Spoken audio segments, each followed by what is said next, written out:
This man cannot remain in power. Good morning, ladies and gentlemen. Welcome to my latest video. My name's AJ. Today's topic, I'm going to be talking about the top 10 puppets of the United States for the past year or so. I'm going to describe each of these top 10 puppets, and then I'm going to probably name a winner then who I believe is the biggest puppet of them all. So here are the 10 candidates. Again, none of them are in any particular order. I'm just going to pick one major puppet at the end, and let's see if you guys agree. If you don't agree, let me know in the comment section and we can have a discussion. So before I start, like a favor from you guys, don't forget to like, share, subscribe. It's very, very important for the algorithm. Let's try and push this video out as much as possible. And also, if you can support me on Patreon, or you can buy me a coffee, it just allows me to be independent from YouTube and allows me to continue doing what I'm doing. So without further ado, let's get on with the show. So the first puppet on the list, again, it's not in any order in particular, is Boris Johnson, mainly because I'm British and obviously he's a British Prime Minister. So Boris Johnson has been the biggest puppet of the United States for a number of years now, ever since he came into power. It all started with an anti-Chinese policy. They followed very much an anti-Chinese policy, same as the United States. There is no threat from China to the United Kingdom, but you can understand China being a threat to the United States in terms of economy, military, and geopolitics. However, Britain has decided to follow the United States in every single turn it does. Started with throwing out Huawei and throwing out every single investment China had in UK. Only a few years ago, President Xi was invited to UK for a state visit, and he was taken around Buckingham Palace and he was taken around everywhere around UK by then Prime Minister David Cameron.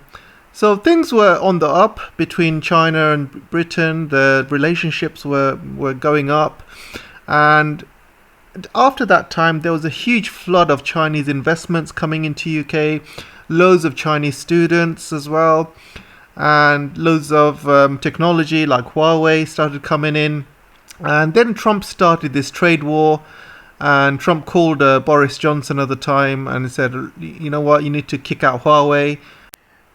You need to do as you're told, and you need to do as we tell you, Trump had said to Boris.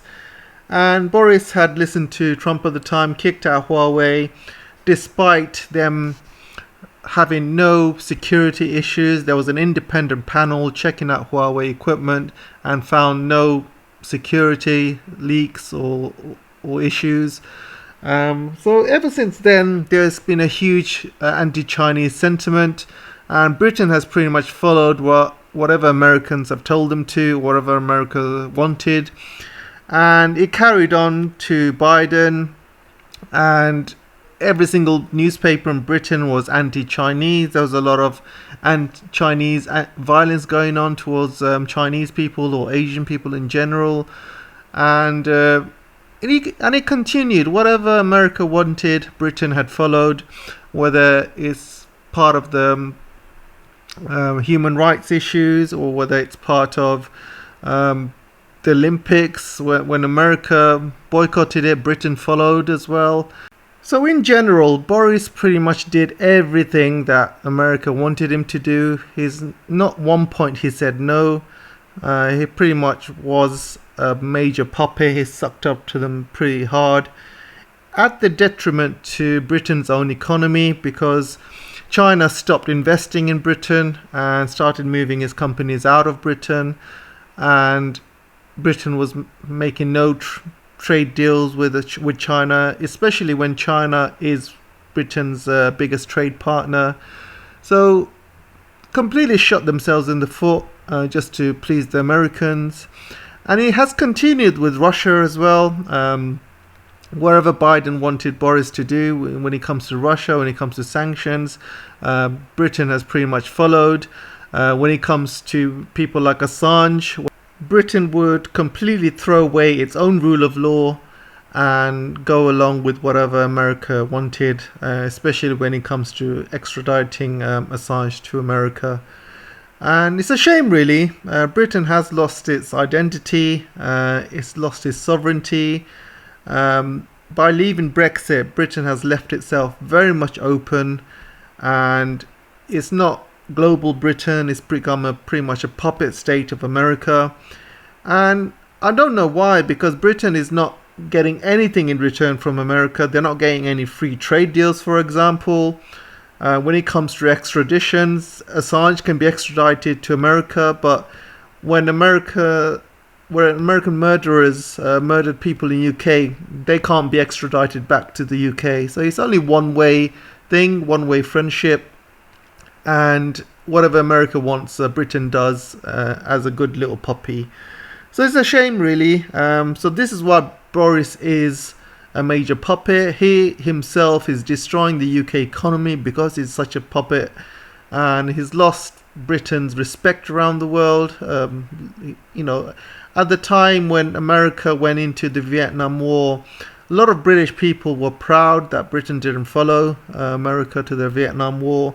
However, if we had the same leaders then as we do now, I guarantee you Britain will be one of the first to follow America in the Vietnam War. I just wish Britain had a bit of spine. They had a bit of independence and said no time to time, or said no now and then.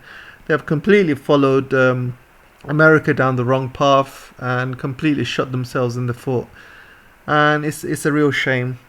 Anyway, let's continue. Number 2 is Macron.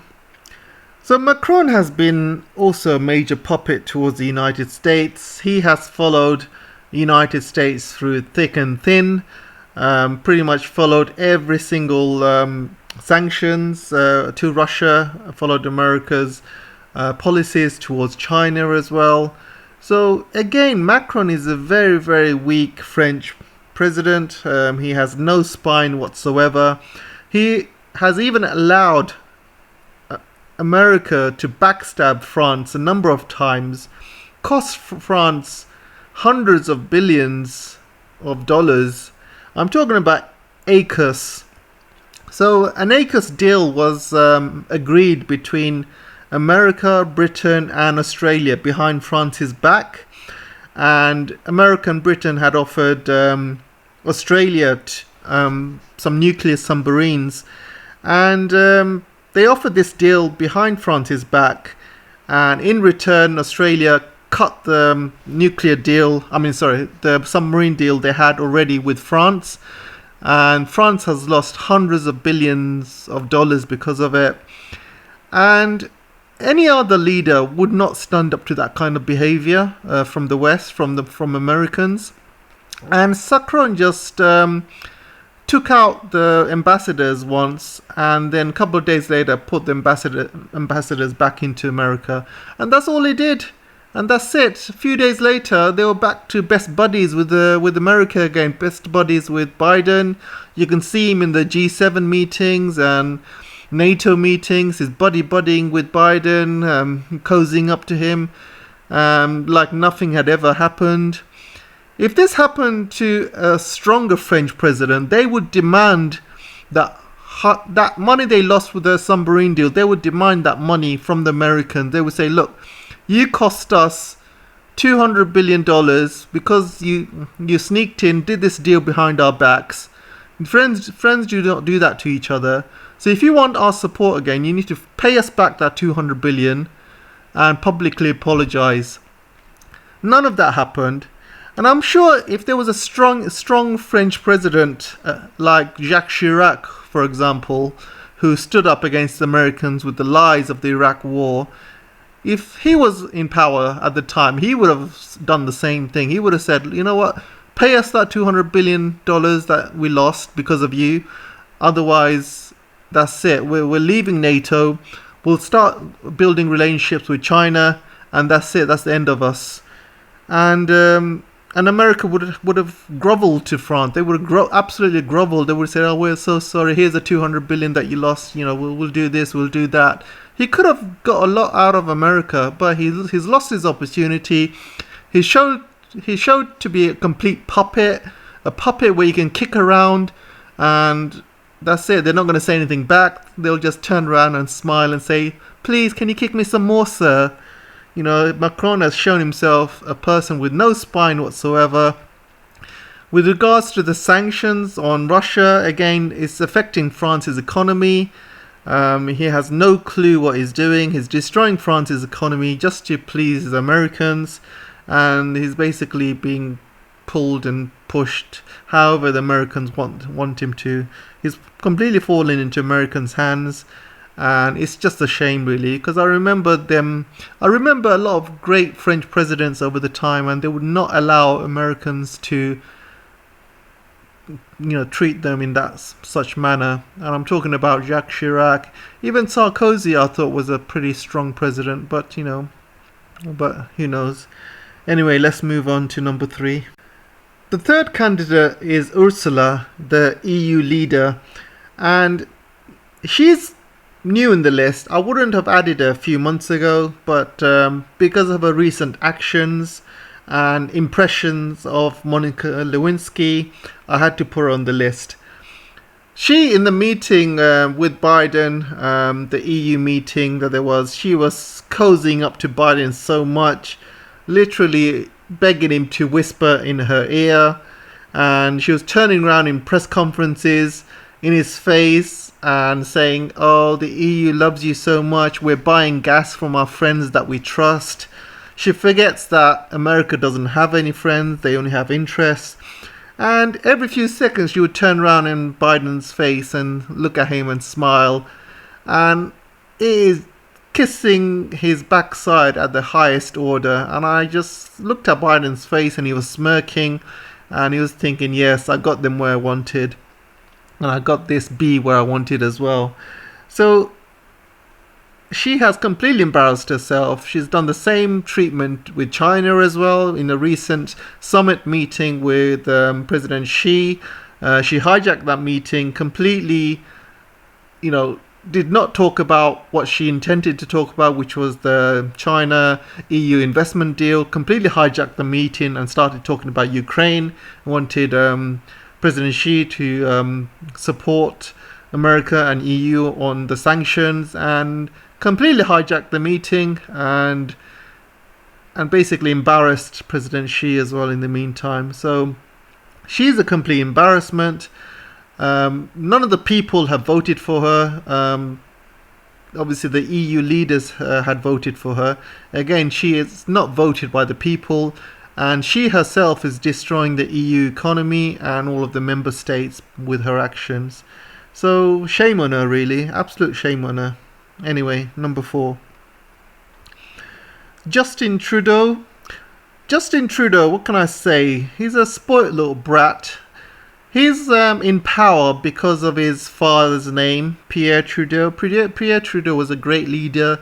He was very independent. He had his own foreign policy, not tied in with the Americans.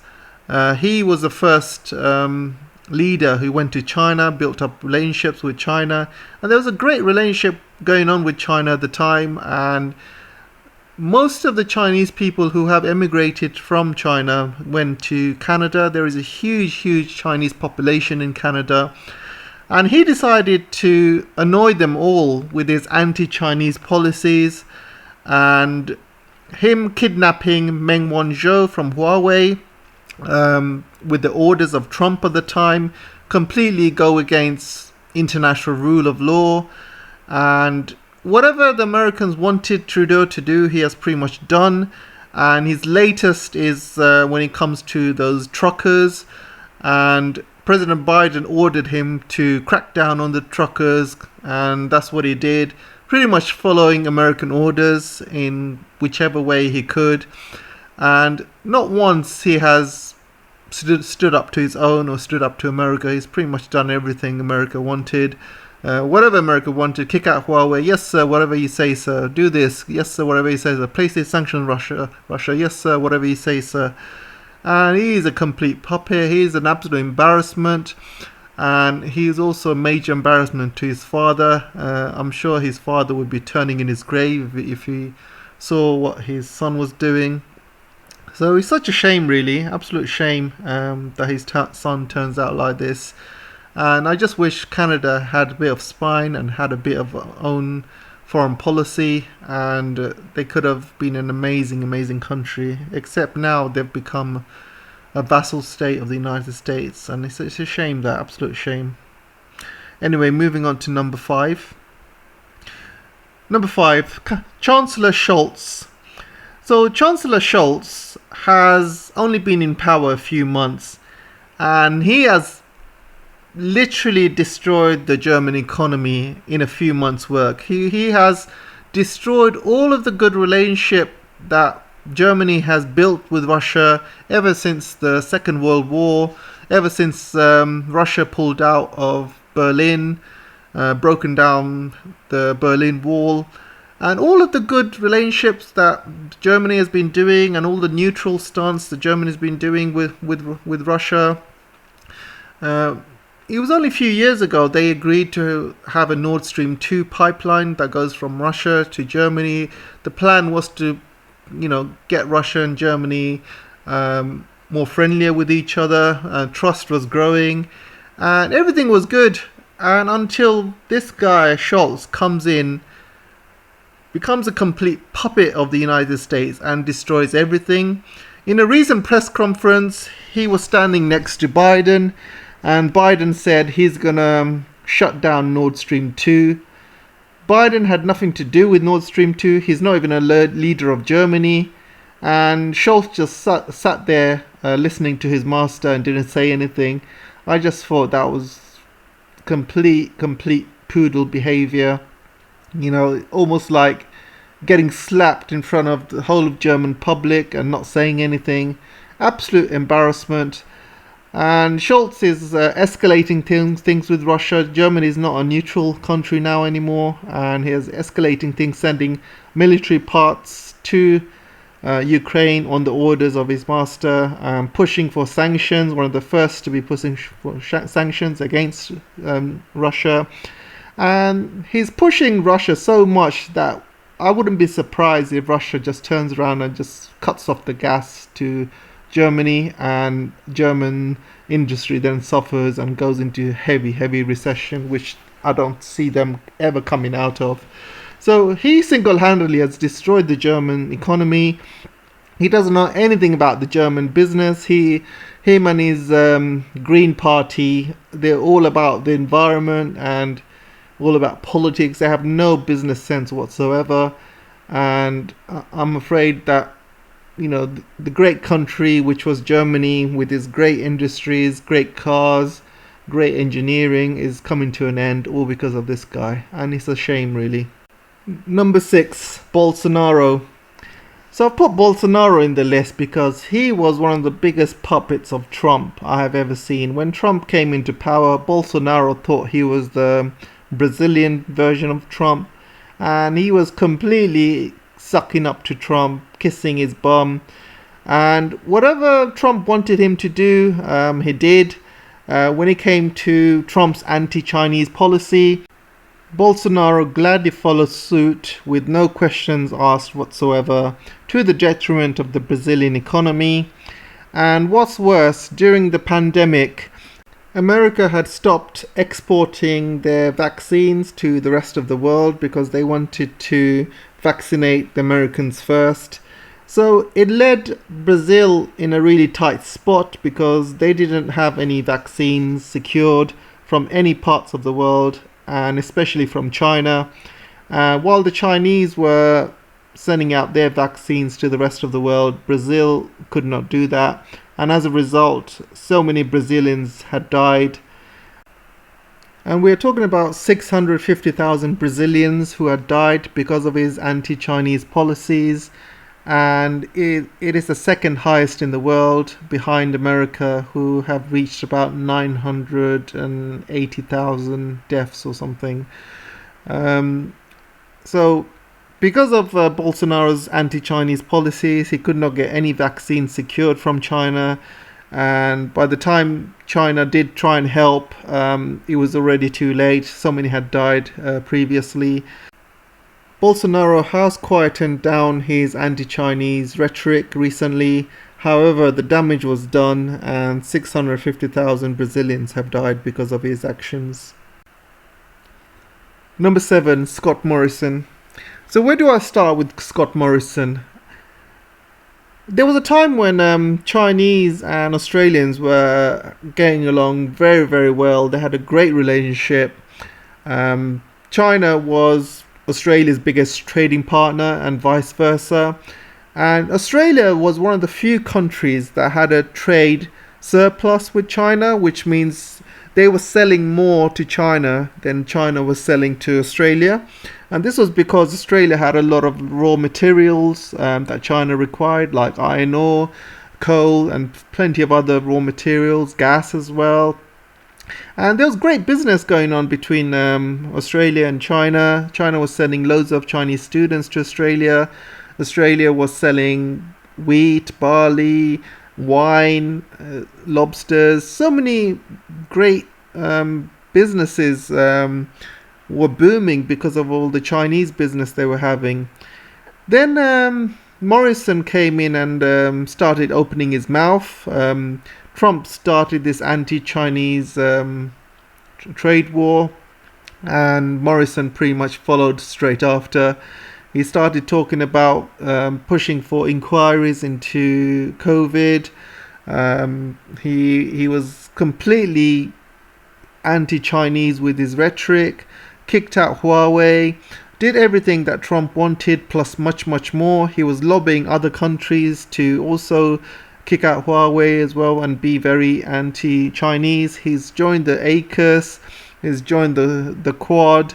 He has been very, very vocal with the Chinese, and he's brought the relationship to such a level that they have pulled out the ambassadors from each other's countries and they don't talk to each other.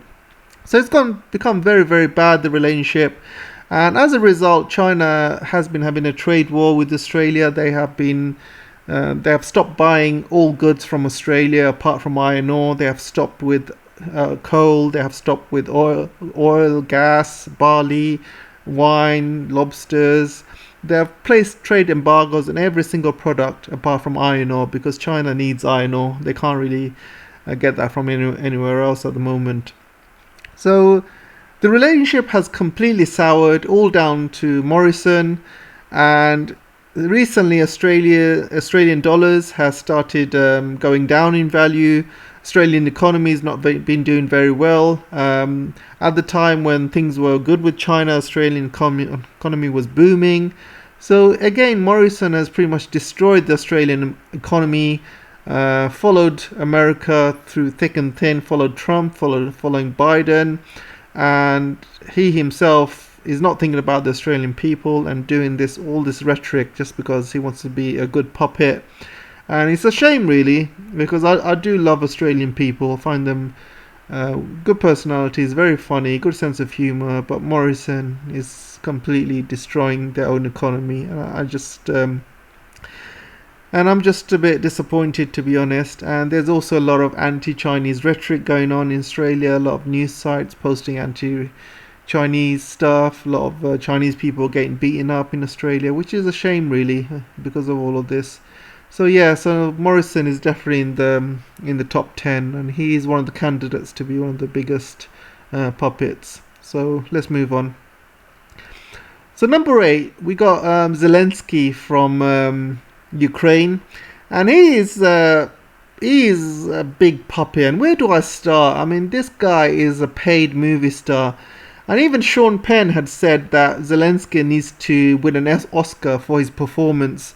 And it is a performance. You know, he sometimes comes in front of a green screen and he performs in front of the Congress, all of the MPs around the world, all of the, and everyone gives him a standing ovation. And he's been given speeches, basically following Martin Luther King. He talks about that he has a dream, and it's absolutely ridiculous how people can't see what a major puppet he is. I mean, all he had to do was, talk to Russia about its security concerns, and just promise to them that they're not going to join NATO and put nuclear weapons in its border. So all of this could have been avoided. He's pushing the Ukrainians into war. A lot of needless lives are being lost everywhere. A lot of soldiers are being killed. A lot of civilians are being killed. There's a huge refugee crisis. But he doesn't really care about any of that. He doesn't care about any of the Ukrainian people. He is just looking to perform the best he can.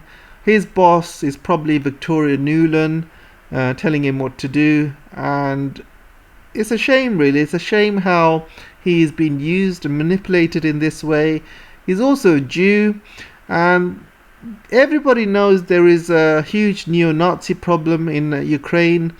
And the fact that he's a Jew is a very good debunk for a lot of these news sites like BBC, CNN. So as soon as you bring up the Azov militants and the neo-Nazi problem in Ukraine, their first answer is, well, Zelensky is a Jew, so he wouldn't allow that. So it is a good debunk, and it just shows that they picked him because of that reason, because he's a Jew. Just because he's a Jew doesn't mean that he can't be controlled. Like I said, in the Second World War, there was a lot of Jews who were allied with the Nazis, and they were spies as well who were Jewish. So just because he's a Jew doesn't make him, anything really. It doesn't really prove anything. So yeah, he is a major puppet, and even to this day, he's still going via a script, and he's being told whatever is being told by the West, and controlled by Nuland, controlled by the West. And it's an absolute shame to see him at work, and it's an absolute shame to see a lot of people fooled by him as well. Anyway, let's continue. Number 9, Ashraf Ghani.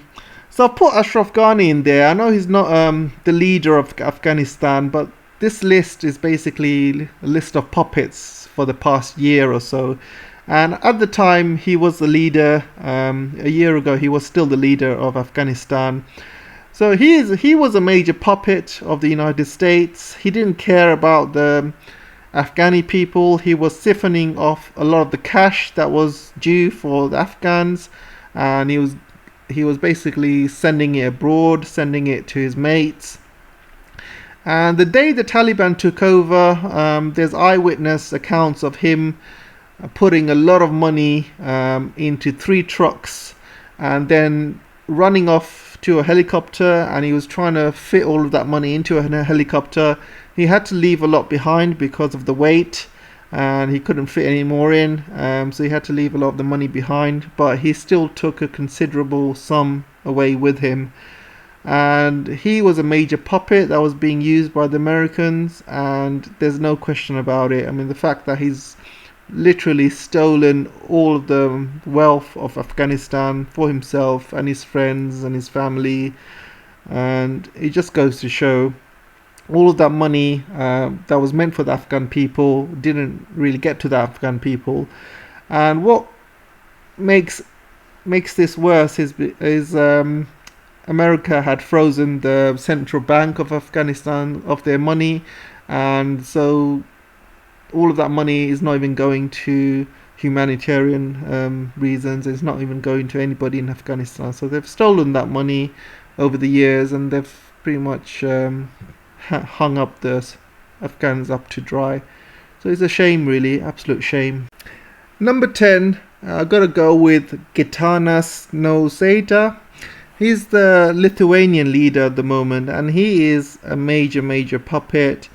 Lithuania has been following the United States ever since the Iraq War, and they were following Bush so hard that Bush has said any country that messes around with Lithuania messes around with us, he famously said. And Lithuania had basically put that in the town centre so everyone can see it, what a major puppet they are. And over the years, they have always been a major puppet to the United States. So they've, agreed to have a lot of black sites in Lithuania as well. And recently, they have antagonized China at the request of the United States. They have opened a Taiwanese embassy in Lithuania. They are the first European country to do so. And in return, China has put a trade embargo on Lithuania and all its goods. But they don't care, as long as they are keeping their masters happy, Americans happy. They have been antagonizing China from Trump days into Biden days, and now they have followed suit with Russia. They have completely cut gas and oil imports from Russia, and they have said, if we can do it, the rest of the European countries can do it. Well, Lithuania is a small country, and they only take a small percentage of gas and oil from Russia. They have a very, very small industry, and you can't expect the rest of Europe to do it. If Germany does it, all of their industry will shut down. You have to compare the GDP of Germany compared to Lithuania. Lithuania is a very small country with very small industry, so they can afford not getting the gas from Russia. But a lot of other countries cannot. You cannot ask Germany to shut down all of the gas and oil from Russia. That will destroy not only Germany's economy, but the whole of Germany itself. So him to stand up and say that, to be an absolute poodle of America, just shows what a big poodle he is. And it's a shame, really. I mean, I can understand Lithuania being anti-Russian, but I don't understand why they're anti-Chinese. What's the Chinese done to Lithuania? It just shows what major poodles they are. And it would have been easier for Lithuania just to be neutral, because they are in very, very close proximity to Russia. And it would have been much easier for Lithuania and countries like Germany to be just neutral. They're not. They are part of Europe, but they don't need to be so aggressive towards Russia. They don't need to be so aggressive towards China. And it just shows that Lithuania doesn't really have a sovereignty of its own. They're pretty much being told what to do by the Americans, and they're doing as their master tells them to. So these are the top 10 candidates that have been major puppets over the past year or so. And now comes the big question, who am I going to pick as the major puppets of the United States? I mean, it's a very, very hard choice. All of the top 10 that I've given you are major puppets. I can't see one being more than the other, but if you have to think about it, and if you have to see that which puppet has caused the most harm in their own countries, for example, I would say Boris, I would say Morrison, but I think the person who's probably did most harm just to please their masters in America is probably Chancellor Schultz. He's only been in power for a few months, and he's already destroying the German economy. All the good work that Germany had done over the years and all the good relationships Germany had built with Russia, he's just destroyed in only a few months, just because he wants to be a good poodle to the Americans.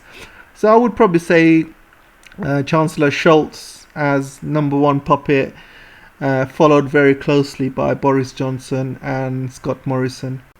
But then again, you got to look at what's happening in Ukraine, and you have to say, yes, Schultz might be destroying the German economy. However, in terms of destroying the people within the country, it has to be Zelensky. He has sacrificed every last blood of Ukrainian blood to the Americans, and Americans are using Ukrainian blood to fight the Russians, and it's unforgivable, really. So yeah, I would say Germans, Schultz to the German economy, and Zelensky to the Ukrainian people. I think those two would be the major puppets of the world right now. If you guys have a different number 1 or number 2 or number 3, let me know in the comment section. I look forward to reading your comments. And don't forget to like, share, subscribe, and I'll see you in the next video. Thanks for now, and I'll see you soon.